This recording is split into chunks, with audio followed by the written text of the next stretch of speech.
அனைவருக்கும் வணக்கம். நாம் இப்போது சிந்தித்துக் கொண்டிருப்பது திருக்குறள் பரிமேலழகர் உரை. திருக்குறளை பொறுத்தவரையிலும் திருவள்ளுவர் 1330 குறள்களையும் 133 அதிகாரத்தையும் 8 இயலையும் 3 பாலாக பிரித்திருக்கின்றார். இதிலே நாம் சென்ற பதிவுகளிலே அறத்துப்பால், பொருள்பால் ஆகியவற்றினுடைய தன்மையினை பார்த்த நாம் இப்போது சிந்திக்கப்பட இருப்பது இன்பத்துப்பால். ஒரு மனிதனுடைய வாழ்க்கையிலே அறம், பொருள், இன்பம், வீடு வேறு என்று சொல்லக்கூடிய 4 விஷயங்கள் இருக்கின்றது. இவற்றிலே அறம், பொருள், இன்பம் ஆகிய 3ஐயும் பற்றியும், இம்மை பயன், மறுமை பயன், வீடு வேறு ஆகிய 3னுடைய பலனை தருகின்ற அறத்துப்பாலினை 38 அதிகாரத்தின் மூலமாக முதலிலே கூறிய திருவள்ளுவர், அதற்கு அடுத்தபடியாக இருக்கின்ற இம்மை பயன், மறுமை பயன் மட்டுமே தருகின்ற பொருள்பாலினை 70 அதிகாரத்தின் மூலமாக விளக்கினார். அதனைத் தொடர்ந்து இம்மை பயனை தருகக்கூடிய இன்பத்துப்பாலினை, இதனை இன்பத்துப்பால் என்றும் கூறலாம் அல்லது காமத்துப்பால் என கூறலாம்.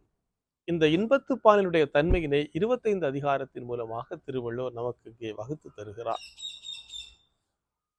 திருவள்ளுவர் இந்த இன்பத்துப்பாலினை 2 பெரும் பிரிவுகளாக பிரிக்கின்றார். இன்பம் என்று சொல்லக்கூடியது ஒரு கணவனும் மனைவியும் வாழுகின்ற வாழ்க்கையின் தன்மை எடுத்துக்கொண்ட திருவள்ளுவர், ஒரு தலைவனும் தலைவியும் அன்பு கொண்டு வஞ்சனை இல்லாமல் அறத்தோடு வாழ்கின்ற அந்த வாழ்க்கையினுடைய தன்மையினை 25 அதிகாரத்தில் கூறிய திருவள்ளுவர் இந்த தன்மையினை 2 கூறுகளாக பிரிக்கின்றார். ஒரு கணவனும் மனைவியும் இணைந்து வாழ்வது மட்டும் இன்பம் அல்ல, அதே கணவனும் மனைவியும் பிரிந்து வாழ்வதிலும் ஒரு இன்பம் இருக்கிறது என்று கூறிய ஒரே புலவன் நம்முடைய வள்ளுவன். இப்போது அறம், பொருள், இன்பம் காரணமாக ஒரு தலைவனும் தலைவியும் அன்பு கொண்டு வஞ்சனை இல்லாமல் அறத்தோடு இணைந்து வாழ்கின்ற வாழ்க்கையினை களவியல் என 7 அதிகாரத்தின் மூலமாகவும், அதே கணவனும் மனைவியும் அன்பு கொண்டு வஞ்சனை இல்லாமல் அறத்தோடு கூடி பிரிந்து வாழ வேண்டிய சூழ்நிலையிலே பிரிந்து வாழ்கின்ற வாழ்க்கையினுடைய தன்மையினை 18 அதிகாரத்தின் மூலமாக விளக்குகிறார். இவற்றிலே இணைந்து வாழ்கின்ற வாழ்க்கையினை களவியல் என்றும், பிரிந்து வாழ்கின்ற வாழ்க்கையினை கற்பியல் என்றும் 2 பெரும் கூறுகளாக பிரிக்கின்றார். இதிலே முதலிலே இணைந்து வாழ்கின்ற வாழ்க்கையினை பார்ப்போம். ஒரு தலைவனும் தலைவியினும் ஒரு இடத்திலே அவர்கள் சந்திக்கின்ற பொழுது அவர்களுடைய உடலிலே ஏற்படுகின்ற மாற்றத்தினை எல்லாம் தகை அணங்கு உறுத்தல் என்ற அதிகாரத்தின் மூலமாக வள்ளுவர் துவங்குகிறார். தகை அணங்கு உறுத்துதல் ஆகிவிட்டது. இப்போது இந்த தலைவன் மீது கொண்ட காதல் தலைவிக்கும், அதே போல் தலைவி மீது கொண்ட காதல் தலைவனுக்கும் இருக்கிறதா என்கின்ற குறிப்பை அறிய வேண்டும் என்ற காரணத்தினால் அங்கு குறிப்பறிதல் என்ற அதிகாரத்தை அடுத்ததாக கூறுகிறார். இப்போது உடலில் ஏற்படுகின்ற மாற்றம் போல இவர்களுடைய உள்ளத்திலும் ஏற்படுகின்ற மாற்றம், உள்ளம் ஒன்றே ஒன்று உணர்கிறதா இணைகிறதா என்பதனை குறிப்பிடுவதற்காகவே புணர்ச்சி மகிழ்தல் என்கின்ற அதிகாரத்தை வைக்கிறார். உடலின் கூறு போல உள்ளத்தினுடைய கூறும் இவர்களுக்கு இணைந்து விட்டது. தன்னுடைய காதலுடைய நலத்தினை புனைந்து உரைக்கின்ற காரணத்தினால் அடுத்த அதிகாரமாக நலன் புனைந்து உரைத்தல் என்ற அதிகாரத்தை வைக்கிறார் திருவள்ளுவர்.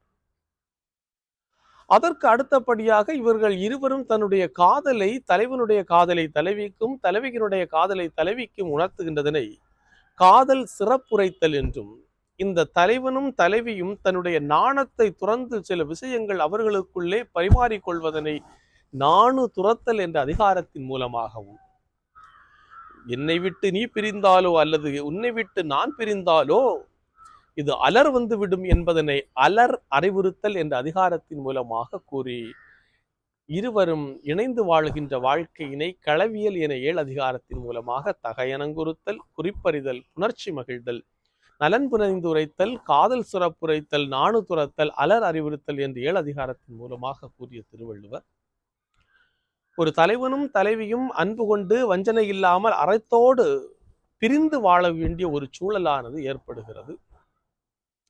அறம், பொருள், இன்பம் வேண்டி இவர்கள் ஒருவரை ஒருவர் பிரிகின்றதனை 18 அதிகாரத்திலே கற்பியல் என கூறிய திருவள்ளுவர் இந்த 18 அதிகாரத்தையும் 4 பெரும் கூறுகளாக பிரிக்கின்றார்.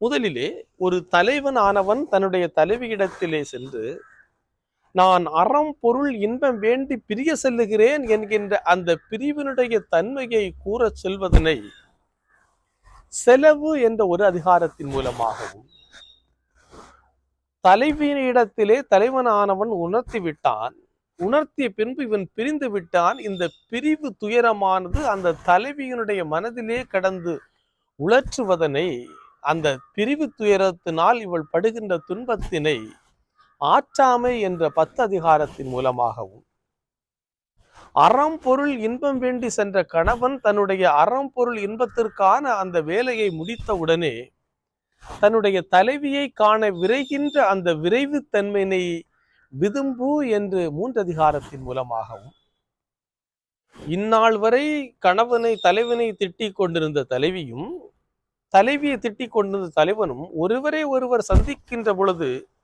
அவர்கள் வாயினால் பேச முடியவில்லை, கண்களினால் ஜாடை காட்டி பேசிக் கொண்டிருப்பதனை புலவி என 4 அதிகாரத்தின் மூலமாக கூறி இந்த கற்பியலை 18ஆக பிரிக்கிறார்.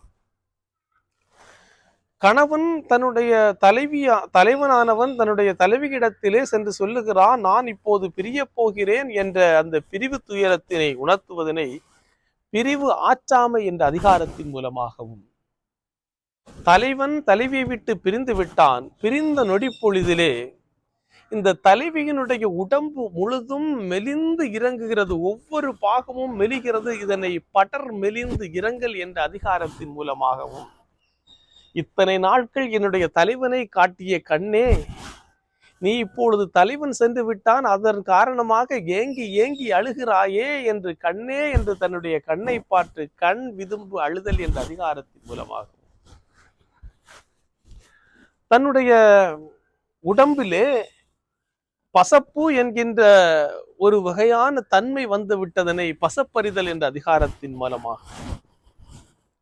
தலைவனுடைய எண்ணம் தன்னுடைய உடம்பு முழுவதும் பரவி இருப்பதனை தனிப்படர் மிகுதி என்ற அந்த அதிகாரத்தின் மூலமாகவும், தன்னுடைய கணவனை நினைத்து நினைத்து நினைத்து புலம்புகின்றதனை நினைத்தவர் புலம்பல் என்ற அதிகாரத்தின் மூலமாகவும், நினைத்து கொண்டிருந்த பெண் தூங்கிவிட்டால் தூங்குகின்ற பொழுதும் கனவிலும் அவள் தன்னுடைய கணவனை பற்றி எண்ணிக்கொண்டிருப்பதனை கனவு நிலை உரைத்தல் என்ற அதிகாரத்தின் மூலமாகவும்,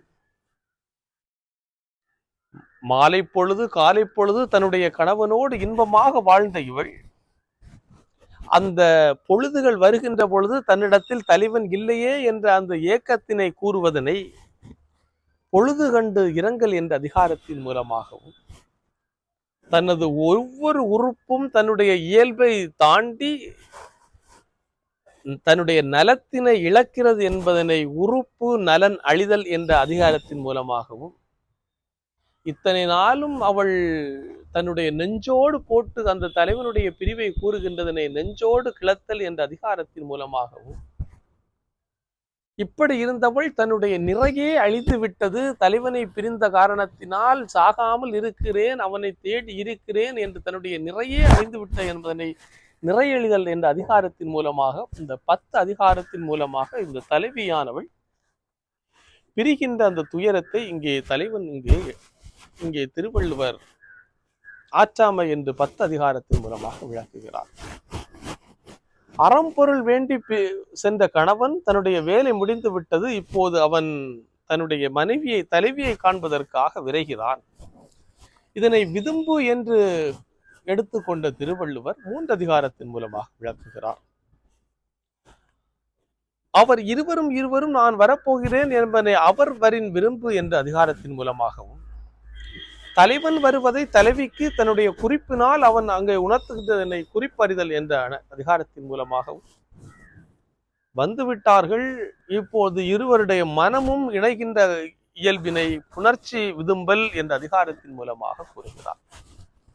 இப்போது தலைவியிடத்திலே தலைவன் வந்து விட்டான். வந்த அதே தலைவன் இருவரும் பேசிக்கொள்ளாமல் கண்ணோடு கண் ஜாடையோடு ஜாடை பேசிக் கொண்டிருக்கின்றனை புலவி என 4 அதிகாரத்தின் மூலமாக விளக்குகிறார் திருவள்ளுவர். புலவி எதோடு புலத்தல் என்றால் முதலில் நெஞ்சோடு புலக்கின்றான். அடுத்தது புலவி என்பதனை எவ்வாறு எடுத்துரைக்கிறான் என்றார் கூறினார். அடுத்தது புலவி நுணுக்கம். புலவி எப்படி இருக்க வேண்டும் என்று சொன்னால் உணவிலே உப்பு போல் இருக்க வேண்டும். புலவியானது குறைந்தாலோ புலவியானது அதிகரித்தாலோ அவர்களுடைய அந்த இன்பம் பாழாகிவிடும் என்பதனை புலவி நுணுக்கம் என்றும், கடைசியாக ஊடல் உவகை என்ற அதிகாரத்தின் மூலமாக இங்கே திருவள்ளுவர் நிறைவு செய்கிறார். ஒரு தலைவனும் தலைவியும் பிரிந்து வாழ்கின்ற வாழ்க்கையினுடைய தன்மையை கற்பியல் என 18 அதிகாரத்தின் மூலமாக கூறிய திருவள்ளுவர், கணவனும் மனைவியும் பிரிவதனை செலவு என்றும் ஒரு அதிகாரத்தின் மூலமாகவும், பிரிந்து விட்டார்கள் அந்த பிரிவு துயரத்திலே வாடுகின்றதனை ஆற்றாமை என்று 10 அதிகாரத்தின் மூலமாகவும், அப்படி பிரிந்தவர்கள் கூடுவதற்கு விரைகின்றதனை விதும்பு என 3 அதிகாரத்தின் மூலமாகவும், கூடியவர்கள் இப்போது புலவி கொண்டிருப்பதனை புலவி என 4 அதிகாரத்தின் மூலமாக கூறி இன்பத்து பாலினை 25 அதிகாரத்தின் மூலமாக நிறைவு செய்கிறார் திருவள்ளுவர். நன்றி, வணக்கம்.